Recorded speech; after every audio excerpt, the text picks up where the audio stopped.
पूछने जा रही हूँ जो शायद आपकी ज़िंदगी बदल दे। क्या आपने कभी सोचा है कि इस दुनिया में करोड़ों परिवार हैं, फिर भी आपका जन्म इसी परिवार में क्यों हुआ? क्या यह सिर्फ एक संयोग है या इसके पीछे कोई गहरा रहस्य छिपा है? अगर आप इसका जवाब जानना चाहते हो तो इस कहानी का अंत तक जरूर देखिए, क्योंकि हो सकता है आज आपको अपने जीवन का सबसे बड़ा उत्तर मिल जाए। एक गांव में आरो नाम का एक लड़का रहता था। वह हमेशा भगवान से शिकायत करता था, हे भगवान, आपने मुझे इसी गरीब परिवार में क्यों जन्म दिया है? मेरे दोस्त अमीर हैं, उसके पास सब कुछ है और मेरे पास कुछ भी नहीं।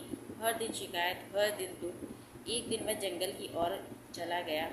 वहाँ एक पुराने बरगद के पेड़ के नीचे एक वृद्ध संत ध्यान में बैठे हुए थे। आरो ने पूछा, बाबा, भगवान ने मुझे इसी परिवार में क्यों भेजा है? संत मुस्कुराए और बोले, अगर मैं अभी तुम्हें इसका उत्तर दे दूँ तो शायद तुम विश्वास नहीं करोगे। पहले मेरे साथ चलो। संत उसे एक सुनार के पास ले गए। सुनार सोने को आग में बार बार तपकर सुंदर आभूषण बना रहा था। संत बोले, क्या तुम जानते हो सोने को आग में क्यों जलाया जाता है? आरो बोला, ताकि वह और कीमती बन जाए। संत मुस्कुराए, बिल्कुल, जिस तरह सोना आग में तपकर निखरता है, उसी तरह इंसान कठिन परिवार में जन्म लेकर मजबूत बनता है। दूसरा दृश्य। फिर संत उसे एक किसान के खेत में ले गए। किसान छोटे से बीज को मिट्टी में दबा रहा था। आरो बोला, बीज को अंधेरी मिट्टी में क्यों दबाते हैं? संत बोले, क्योंकि वही अंधेरा उसे विशाल वृक्ष बनाता है। फिर उन्होंने कहा, बेटा, कभी कभी भगवान हमें वहाँ भेजते हैं जहाँ हमारी सबसे ज़्यादा ज़रूरत होती है। तीसरा दृश्य। संत ने अपनी आंखें बंद की और आरो को एक दिव्य दृश्य दिखाई दिया। उसे अपना पिछला जन्म दिखाई दिया। उसने देखा उसके माता पिता ने वर्षों तक भगवान से प्रार्थना की थी, हे प्रभु, हमें ऐसा बेटा देना जो हमारे बुढ़ापे का सहारा बने। भगवान ने मुस्कुरा कर कहा, मैं तुम्हें वही आत्मा भेजूंगा जो तुम्हारे जीवन में प्रकाश लाएगी। वह आत्मा आरो ही था। आरो की आंखों से आंसू बहने लगे। सबसे बड़ा सत्य। संत बोले, हर आत्मा अपने कर्मों और सीख के अनुसार परिवार चुनती है।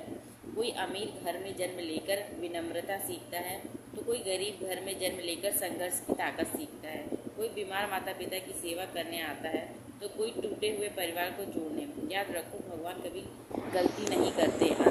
आरो घर लौटा। उसने पहली बार अपने माता पिता के चरण छुए। उस दिन के बाद उसने कभी अपने परिवार की शिकायत नहीं की और मेहनत करने लगा। कुछ वर्षों बाद वही गरीब लड़का पूरे गांव का सबसे सम्मानित व्यक्ति बन गया। लोगों ने पूछा, तुम्हारी सफलता का राज क्या है? आरो मुस्कुराया और बोला, जिस दिन मैंने अपने परिवार को भगवान का उपहार मान लिया, उसी दिन मेरी किस्मत बदल गई।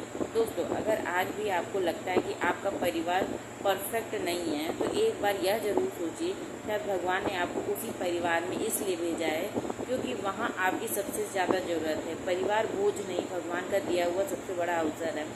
अगर इस कहानी का आपके दिल को छू गया हो तो वीडियो को लाइक करें, कमेंट में लिखें, मैं अपने परिवार का सम्मान करता हूँ, करती हूँ। और ऐसे ही प्रेरणादायक और आध्यात्मिक कहानियों के लिए अवंतिका मिरेकल जर्नी को सब्सक्राइब करना ना भूलें। मैं हूँ अवंतिका, फिर मिलेंगे एक नई प्रेरणादायक कहानी के साथ।